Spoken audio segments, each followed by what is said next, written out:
여러분 안녕하십니까? 헬로티비 뉴스 충남입니다. 주말 뉴스 이 시간에는 한 주 동안 화제가 된 소식들을 모아 전해드리겠습니다. 첫 소식입니다. 당진과 평택에만 대기오염물질 배출 사업장이 800여 곳이 넘게 몰려있다는 사실 알고 계십니까? 하지만 미세먼지는 지역을 가리지 않는데요. 날로 심해지는 미세먼지를 줄이기 위해서 충남도와 경기도가 힘을 합쳐 합동 단속에 나섰습니다. 그 단속 현장을 한보모 기자가 동행했습니다. 충남 경기도 합동점검반이 당진의 한 폐기물 처리 업체를 찾았습니다. 점검에 나선 공무원들은 오염물질이 적절하게 처리되고 있는지 소각시설 구석구석을 꼼꼼히 살펴봅니다. 이곳 소각로에서 태워지는 폐기물은 하루 평균 83톤가량. 이 과정에서 대기오염물질인 황산화물과 질소산화물 등이 배출되는 만큼 이를 거를 수 있는 여과 집진시설에 대한 점검이 집중적으로 이뤄졌습니다. 현재로서는 차압계라든지 어떤 방지시설 관련 시설들 잘 운영하고 있는 상태고 미비한 점으로 본다 그러면은 주변 환경을 좀 더 이제 깨끗이 했으면 좋지 않을까 하는 거는 생각해 보고 전반적으로는 현재로는 폐기물 전문 업체로서는 나름대로 열심히 현장을 둘러보기 전에는 각종 서류 점검도 진행됐습니다. 점검반은 허가를 받은 폐기물만 처리하고 있는지 확인하기 위해 인허가 사항과 의무적으로 실시해야 하는 대기오염물질 자가 측정 관련 기록 등을 살펴봤습니다. 업체 측은 사전 예고 없이 이뤄진 이번 점검을 계기로 오염물질 배출을 더욱 줄여나가겠다고 밝혔습니다. 계속적인 투자로 시설을 계속 개선해 나가고 있는 중이고요. 그 과정에서 조금 미비한 부분들은 지도 점검할 때 도에서 오신 분들, 금강유역청에서 오신 분들 다들 지적 사항들 겸허하게 받아들이면서 수정을 해서 좀 더 안정적으로. 특히 이번 단속은 충남도와 경기도가 처음으로 합동으로 시행해 눈길을 끌었습니다. 충남과 경기에 걸쳐 있는 지역으로 미세먼지 배출 가능성이 높은 곳인 만큼 물리적 경계를 뛰어넘어 점검 효과를 극대화하기 위해서입니다. 대기질이라는 건 경기도뿐의 문제가 아니고 또 충남의 문제가 아니고 전체가 광역 지자체가 같이 풀어가야 된다라는 그런 숙제이기 때문에 이번 경기도 충남의 합동 점검은 꽤 의미가 있다고 봅니다. 충남과 경기 지역 62개 사업장을 대상으로 이뤄지는 이번 합동 단속이 미세먼지 저감을 위한 새로운 협업 모델로 떠오를 수 있을지 주목됩니다. 헬로티비 뉴스 한보호입니다. 이번 합동 단속에는 드론도 투입이 됐습니다. 대기오염물질 배출 사업장 단속에서 드론이 활용된 건 이번이 처음입니다. 보도에 김단비 기자입니다. 하늘에서 내려다본 당진 부곡공단입니다. 철강 등 공장 390여 개가 빽빽이 들어선 가운데 굴뚝에서 하얀 연기가 끊임없이 뿜어져 나옵니다. 폐수 배출 시설에서 흘러나오는 액체까지 한눈에 보입니다. 모두 드론으로 촬영한 영상입니다. 여기서도 다 지금 연기가 나오고 있는 거죠? 지금 저 공장이에요. 저 앞에 있는 거. 대기 오염물질 배출 사업장 단속에 드론이 활용된 건 이번이 처음입니다. 현장 단속반이 투입하기 어려운 곳까지 감시가 가능하고 공장 모습을 최대 10배 가까이 들여다볼 수 있습니다. 또 오염물질이 이동하는 경로 등을 실시간으로 촬영해 행정처분 시 보조자료로 활용됩니다.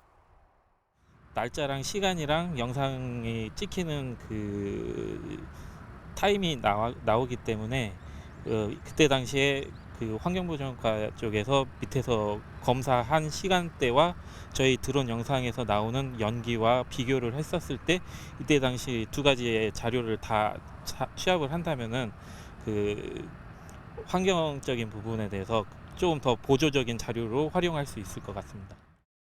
드론 영상은 실시간으로 도청 상황실에도 전송됩니다. 전문가들이 함께 영상을 보며 연기 배출이 많거나 의심되는 사업장을 선별해 현장에 알려줍니다. 어느 정도 이 세워나가거나 어떤 환경에 문제가 있으면 저희 바로 현장 점검하는 그 팀으로 알려줘서 그거를 바로 이제 점검할 수 있게 같이 드론하고 같이 병행하고 있습니다. 충남도는 빠르면 하반기 미세먼지 실시간 측정이 가능한 드론을 현장에 투입해 대기 오염물질 배출 감시를 강화할 계획입니다. 헬로티비 뉴스 김단비입니다.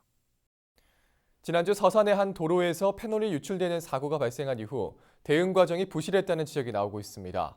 환경단체는 체계적인 화학사고 대비 체계 마련을 촉구하고 나섰습니다. 한보모 기자입니다. 서산 대산공단을 빠져나온 탱크로리에서 1급 발암물질인 페놀이 유출된 건 지난 18일 오전 8시 29분쯤입니다. 페놀 100여 리터가 도로 600제곱미터 면적에 퍼지면서 이를 흡입한 일부 주민들은 악취와 메스꺼움 등을 호소했습니다. 탱크 밸브를 조이지 않아 페놀이 흘러나간 것으로 추정되는 가운데 환경단체들은 이번 사고가 화학사고 대비 체계의 총체적 부실을 드러냈다며 비판하고 나섰습니다. 먼저 이들은 사고 발생 3시간 뒤에야 모래를 뿌리는 방제가 이루어졌지만 이미 페놀이 굳은 상태였기 때문에 소용이 없는 작업이었다고 주장했습니다. 그러면서 고체가 된 페놀을 녹여 흡입하는 방제 작업은 사고 발생 7시간 만에 시작됐다며 방제 과정의 문제점을 지적했습니다. 또 서산시가 직접 주민들에게 사고 사실을 알리지 않고 사고 발생 2시간 뒤 마을 이장들에게 문자를 보내 마을 방송을 요청하는 등 주민 고지도 미흡했다고 꼬집었습니다. 공공기관에서 주민들을 1차적으로 먼저 우선 대피 명령을 내려야지. 화학약품이기 때문에. 노인네들은 치명타라는데 그러면은 이건 주민들 대피 하나도 않고 돌아다니면서 다 그거 사고 났나 뭐 했나 다 돌아다니면서 그 사람들은 다 봤단 말이야.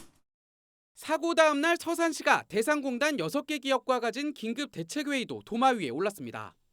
책임을 물어야 할 기업과 대책을 상의하며 정작 피해 당사자인 인근 주민들과 환경단체는 배제한 채 형식적으로 회의를 진행했다는 겁니다.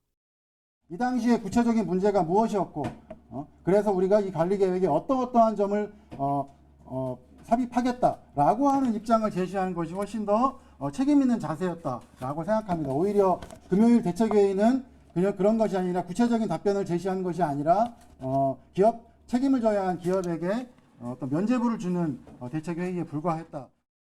이에 대해 서산시는 대책회의에서 구체적이고 의미 있는 논의가 충분히 이루어졌다는 입장입니다.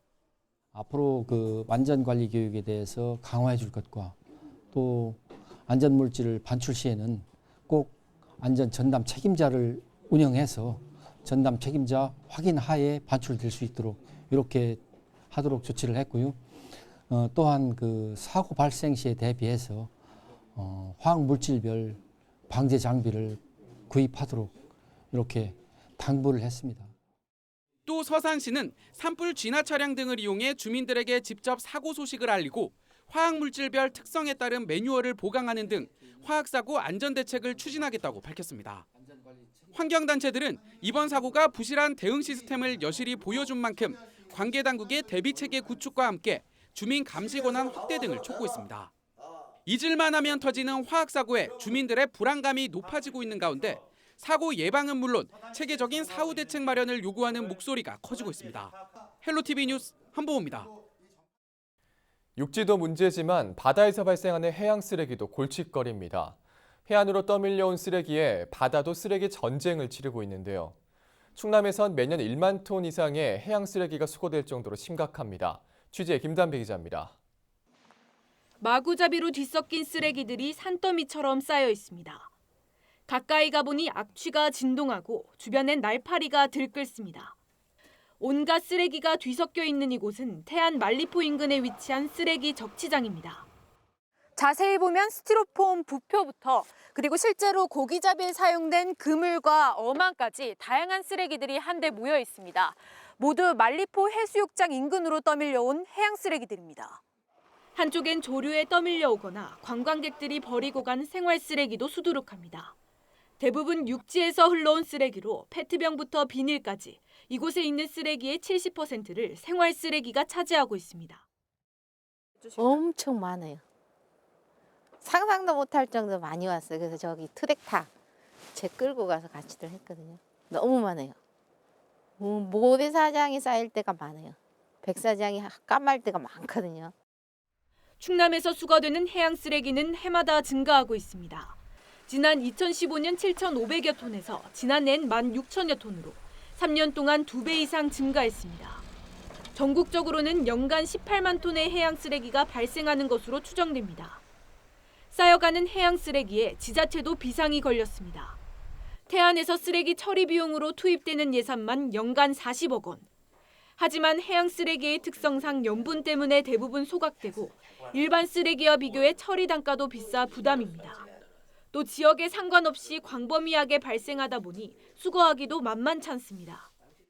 육지 쓰레기 같은 경우는 자치단체별로 이제 소관이 있는데 해양 쓰레기는 단순히 우리 태안만의 문제가 아니고 조류에 의해서 떠밀려오는 심지어는 중국 쓰레기까지 떠밀려오고 사실상 우리 태안군만의 문제는 아닙니다. 그렇지만은 태안군이 우선 깨끗해야 되기 때문에 저희들이 그런 뭐를 떠나서 처리를 하고 수거를 하고 있습니다. 무심코 버린 쓰레기에 멍들고 있는 해양 생태계. 쓰레기 처리도 중요하지만 나부터 버리지 않겠다는 성숙한 시민의식이 필요해 보입니다. 헬로티비 뉴스 김담입니다. 네, 소방 인력 여전히 부족한 상태죠. 그나마 대도시는 사정이 나은 편이지만 지방의 경우 법정 기준에 한참 못 미칠 정도로 지역별 격차가 심각합니다. 열악한 현장을 한범호 기자가 취재했습니다. 충남 당진 소방서입니다. 소방차 앞에 담당 소방관들이 섰습니다. 그런데 모든 차마다 탑승 정원에 한 명이 부족합니다. 다른 소방차에 물을 공급해주는 물탱크 차입니다. 정원은 2명이지만 이곳에선 매번 한 명이 직접 차를 몰아 현장으로 출동하고 있습니다. 현장에 도착하면 먼저 차량을 조작하고 운전을 하느라 입지 못한 방화복 등 장비를 뒤늦게 착용해야 합니다. 이 시간만 5분이 넘게 걸립니다. 그만큼 화재 진압이나 구조 활동에 차질이 빚어질 수밖에 없습니다. 혼자이다 보니까 현장 활동을 하면서 인명구조나 화재 진압하는데 상당히 이거는 불가능한 상황이 되겠습니다.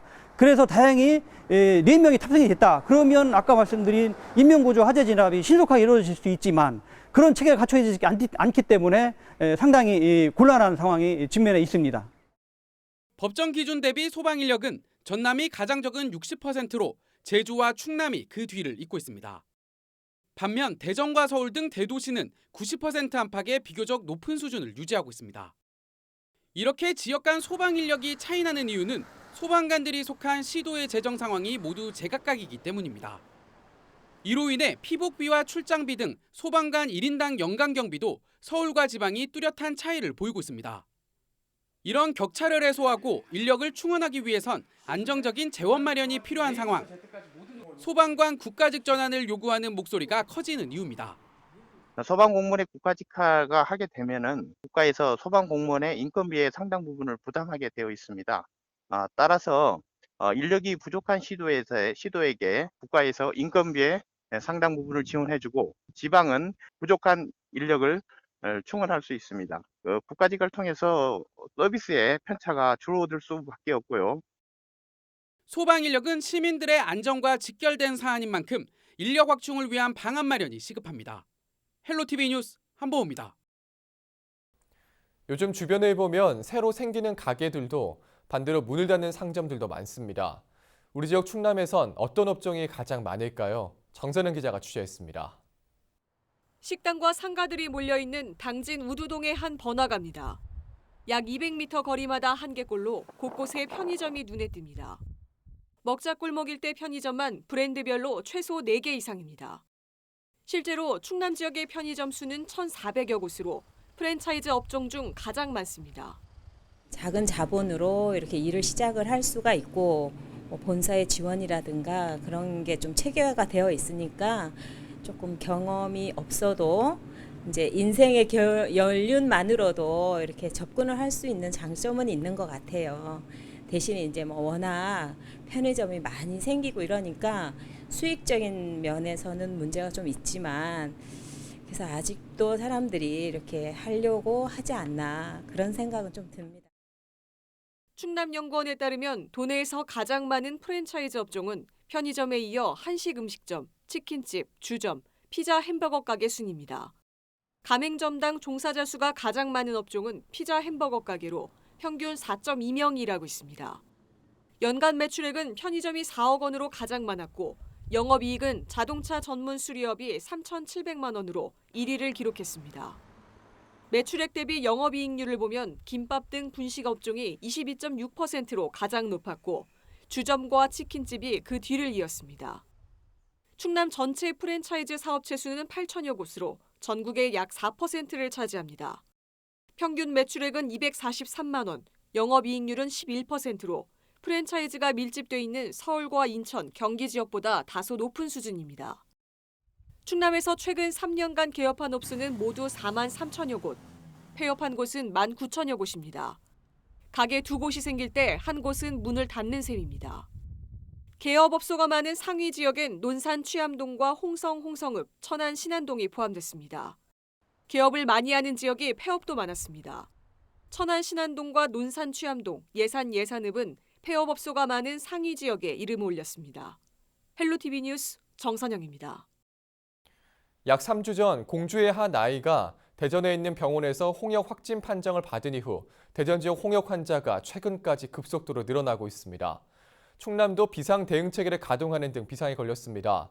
홍역은 예방접종이 최선이라고 하니 각별히 유의하셔야겠습니다. 한보모 기자입니다. 홍성의료원에 마련된 감염병 선별진료소입니다.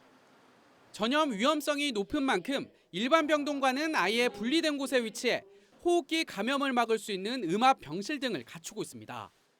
다행히 아직까지 홍역 확진 환자는 나오고 있지 않지만 인근 대전의 홍역 환자가 어느새 20명을 넘어서고 있고 의심 환자 방문이 잇따르면서 의료진들은 긴장을 늦추지 않고 있습니다.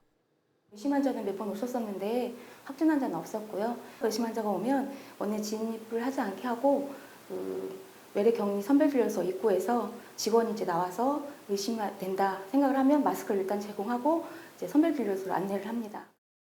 지난해 12월 대구를 시작으로 전국의 홍역 확진 환자는 150여 명에 달하는 상황.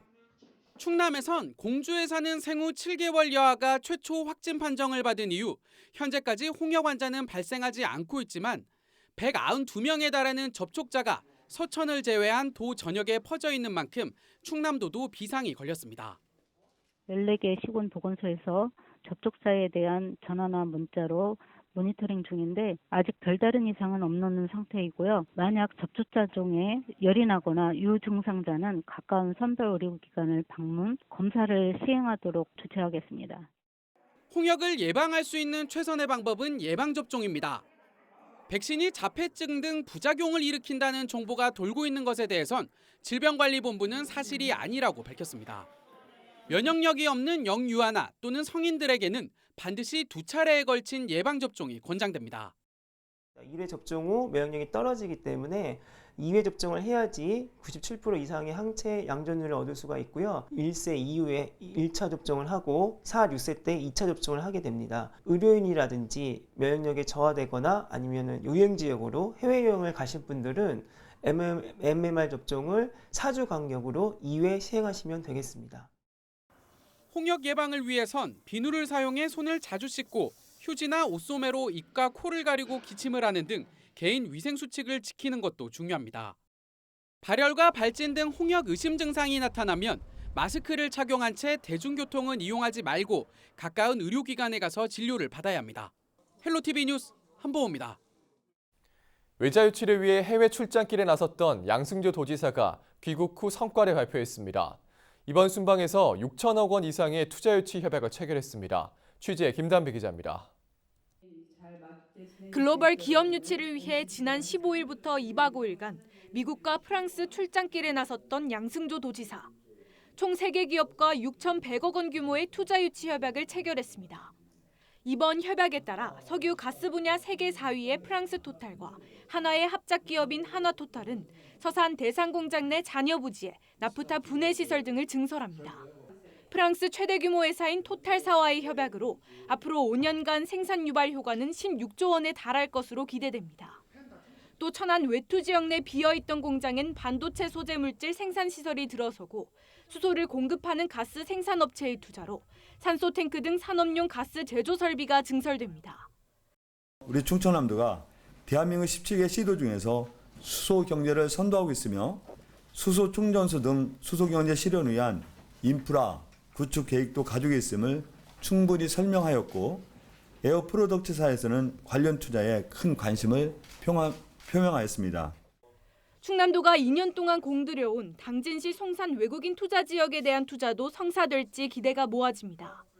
산업용 미네랄을 생산하는 프랑스의 한 기업은 아시아 공장 신설 후보지로 우리나라와 중국을 저울 중인데 양 지사는 이번 방문에서 다양한 인센티브를 약속하고 왔습니다. 우리나라와 중국을 염두에 두고 있으며 현재 최종적인 결정을 미루고 있는 상황입니다. 투자 예정 금액은 5천만 불입니다만 7천만 불까지도 검토할 수 있다는 의지를 내비쳤습니다. 조만간 아이사가 우리 도에 투자하겠다는 답변을 전해주기를 저는 220만 충남 도민과 더불어 기대하고 있습니다. 한편 양 지사는 기자회견에서 최근 충남도가 규제자유 특구 지정에서 탈락한 것에 대해서도 공식 입장을 전했습니다. 수소 전기차 부품 산업을 중심으로 제출한 계획안이 중소벤처기업부 우선 협상 대상에서 제외됐지만 2차와 3차 때는 지정될 수 있도록 대비하겠다고 밝혔습니다. 헬로티비 뉴스 김담미입니다.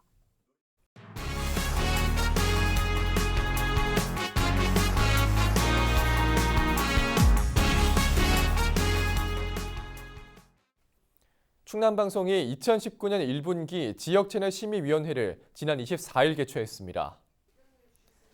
이날 회의에선 각계 전문가와 시민 기자 등으로 구성된 위원 5명이 참석한 가운데 올해 충남방송 시사보도와 프로그램 제작 방향, 온라인 플랫폼 운영 방안 등을 공유하고 의견을 나눴습니다.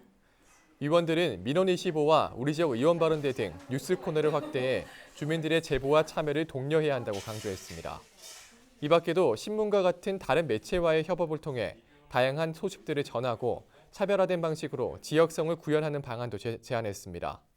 충남방송 지역채널심의위원회를 맡고 있는 신성대 사회복지과 신기원 교수와 당진시대 최종길 편집국장의 이야기 직접 들어보겠습니다.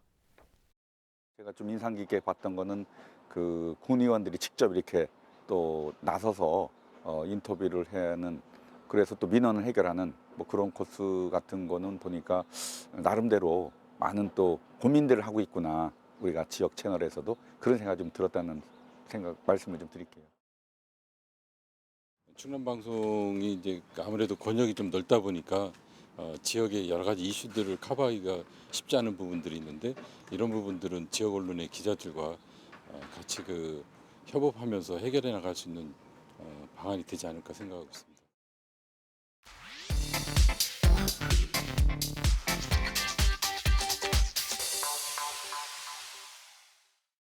온라인상의 이슈를 짚어보는 SNS 읽어주는 기자 순서입니다. 지난 한 달 동안 SNS에서 화제가 되고 있는 우리 지역 소식과 주민 여러분들의 댓글을 소개합니다. 김단비 기자입니다. 정진석 국회의원 페이스북에 세월호 관련 해명글이 올라왔습니다. 정 의원은 세월호 5주년인 지난 16일 올린 게시물에 비난이 쏟아지자 게시물을 삭제했는데요. 이어 다음 날 정 의원은 해당 글은 유족이 아닌 정치인을 겨냥한 메시지였다. 페이스북에 올린 짧은 글로 상처받은 분들께 진심으로 사과드린다고 전했습니다. 이 소식이 SNS에서 많은 화제가 됐는데요. 댓글로 세월호 사건은 정치적 도구로 악용돼선 안 된다.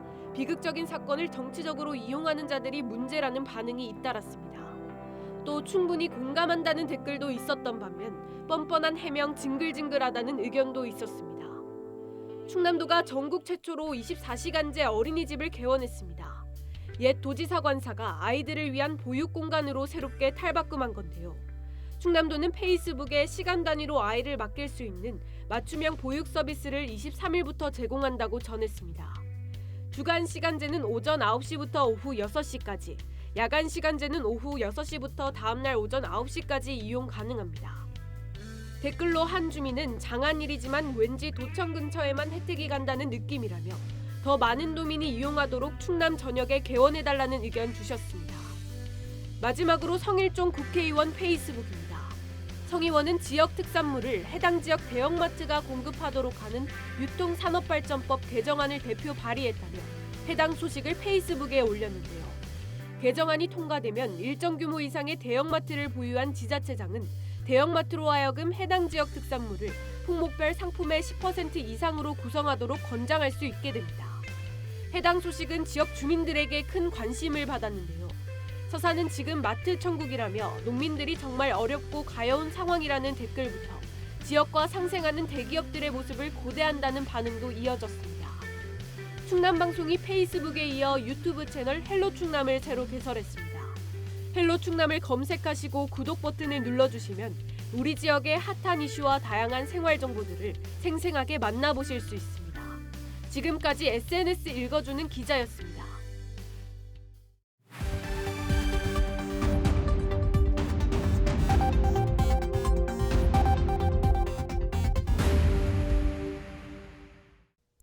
시청자 여러분 안녕하세요. 주민 여러분의 교통안전을 책임지고 있는 당진경찰서 교통조사계 김혜진 경사입니다.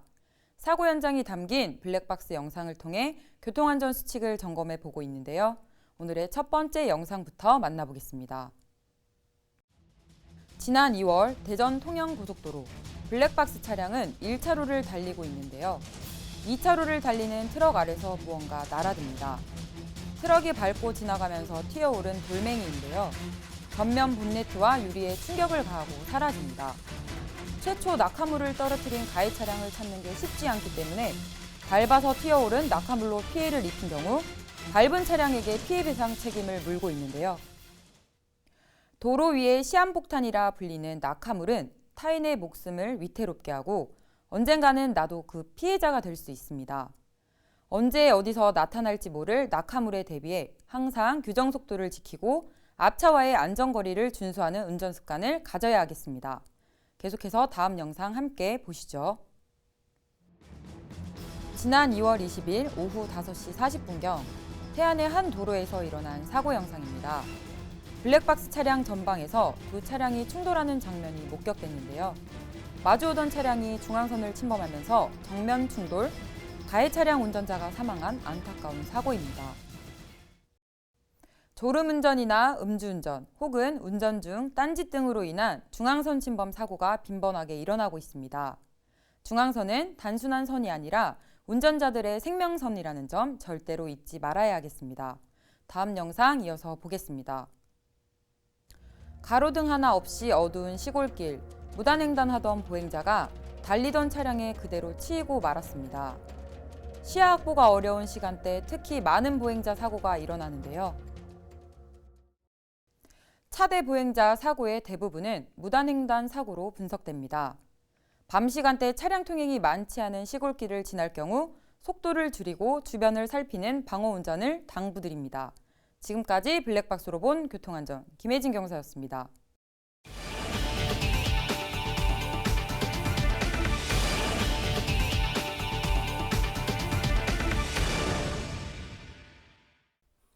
충남도와 도교육청이 초등학생의 저녁 시간대까지 돌봐주는 온종일 돌봄 체계를 올해 안에 도내 모든 시군에 구축합니다. 충남도와 도교육청은 이런 내용이 포함된 아이 키우기 좋은 충남 비전 선포식을 지난 24일 충남도서관 대강당에서 개최했습니다. 이날 선포식에서는 10대 역점 협력 과제가 발표된 가운데 특히 도와 도교육청은 저녁 시간대 아이를 맡길 수 있는 돌봄 센터를 올해 안에 15개 시군 전역에 설치해 운영한다는 계획입니다. 온종일 돌봄 체계 구축은 맞벌이 가구 초등학생 자녀의 돌봄 사각지대 해소를 위해 추진됩니다. 천연기념물로 지정된 난도 등에서 야생 괭이갈매기 알을 불법 채집해 반출한 일당이 검거됐습니다. 태안해경에 따르면 이모 씨 등 5명은 태안군 난도와 경렬비열도 등 괭이갈매기 번식지 섬에 무단으로 들어가 괭이갈매기 알 1,600개를 불법 채집한 뒤 개당 2,000원씩 시중에 유통시키려 한 혐의를 받고 있습니다. 특히 천연기념물 제334호로 지정된 난도에서 괭이갈매기 알을 무단 반출할 경우 문화재보호법 위반으로 5년 이하의 징역 또는 5천만 원 이하의 벌금에 처해집니다. 태안해경은 갈매기 산란철인 4월 말부터 5월까지 단속 활동을 지속하고 유통책 등으로 수사를 더 확대해 나갈 방침입니다. 국내 의학 전문 기업인 보령제약 생산단지 준공식이 지난 23일 예산군 응봉면 중곡 산업단지에서 열렸습니다. 생산단지는 14만 5천 제곱미터 부지에 1,600억 원을 투입해 조성됐으며 고형제와 항암 주사제 생산시설이 들어섰습니다. 특히 물류 처리 능력이 연 4,000셀로 기존 안산공장보다 3배가량 증대됐습니다. 보령제약은 예산의 대규모 생산시설을 마련함으로써 해외 진출 기반을 갖추게 됐으며 모두 190여 명이 근무하게 됩니다. 충남방송이 페이스북에 이어 유튜브 채널 헬로 충남을 새로 개설했습니다. 헬로 충남을 검색하시고 구독 버튼을 눌러주시면 우리 지역의 이슈와 다양한 생활 정보들을 모바일로 빠르고 간편하게 만나보실 수 있습니다. 네, 이상으로 주말 뉴스 마칩니다. 시청해주신 여러분 고맙습니다.